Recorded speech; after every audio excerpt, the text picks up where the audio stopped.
Good day everyone, my name is Jessamay Iluzano and today we will be presenting our nursing care plan for focal epilepsy based on the case of a 19-year-old female patient Lily. She was admitted after experiencing a seizure episode and reported an aura, which she described as smelling burnt toast. She forgot to take her medication during finals week, and her roommate witnessed her shaking for 2 minutes, during which she bit her tongue. On examination, she was alert but posictal, meaning she was confused after the seizure. Her vital signs were stable, but she had a tongue laceration and mild periorbital ecchymosis.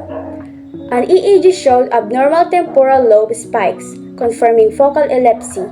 Now let's discuss the key data from our assessment. For the subjective data, Lily expressed that she smells burnt toast before losing consciousness, forgot to take her medications, and experienced difficulty speaking due to tongue pain. For the objective data, she was in a post-ecal state, meaning she was confused and disoriented after the seizure. She had the tongue lacerations with slight bleeding from biting it during this episode. An EEG or electroencephalogram confirmed temporal lobe spikes, which is a common finding in focal epilepsy. These findings guided our nursing diagnosis and care plan, which we will now discuss. Nursing diagnosis and short-term goals. Our primary nursing diagnosis is risk for injury related to seizure activity and altered level of consciousness. Secondary to medication, non-compliance, and stress.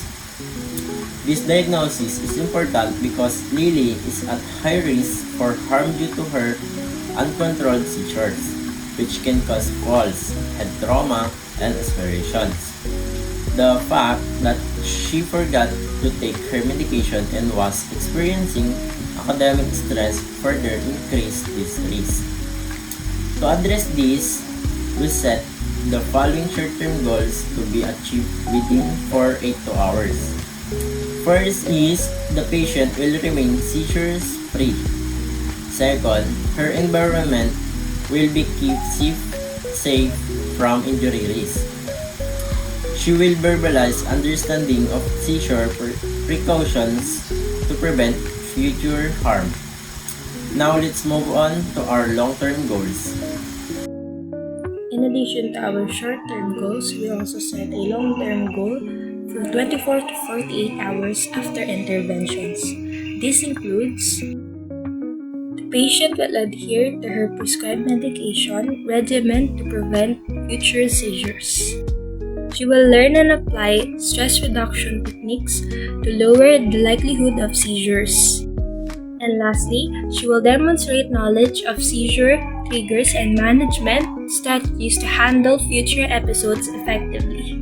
To achieve these goals, we implemented independent nursing interventions such as monitoring her seizure activity, including frequency, duration, and characteristics, creating a safe environment by padding the sideways and keeping the bed in a low position, assessing her level of consciousness regularly to check for post-ictal confusion. Lastly, providing emotional support to reduce anxiety, as stress can be seizure trigger.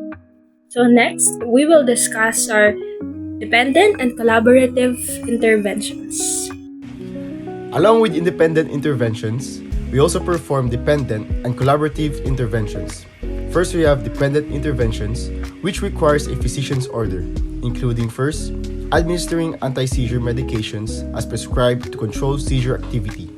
Next is requesting an EEG to monitor brain activity and determine seizure patterns. While collaborative interventions involves working with other healthcare professionals, like consulting a neurologist to adjust her medication or explore additional treatment options.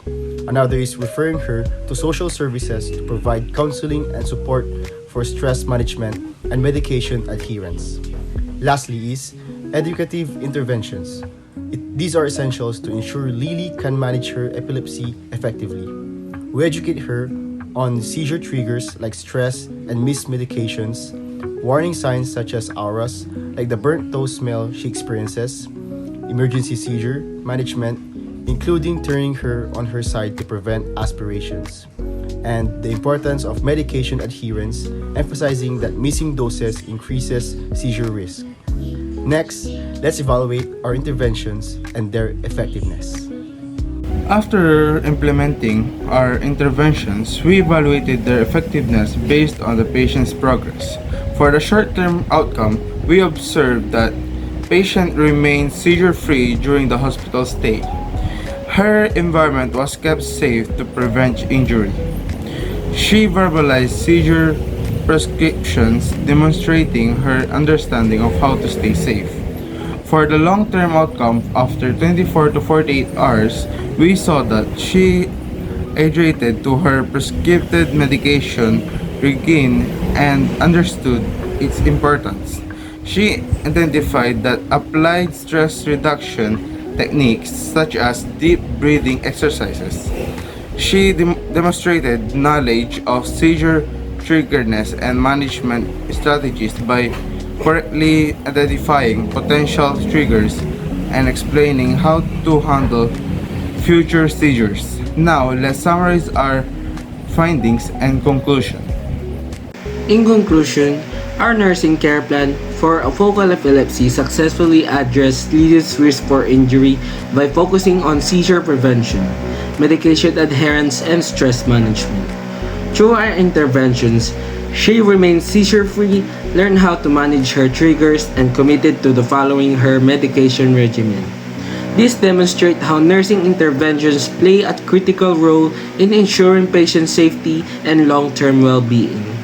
We believe that by providing continuous education and emotional support, Lily can live a safer, healthier life while managing her epilepsy effectively. Thank you for listening to our presentation. We are now ready to answer any question you may have.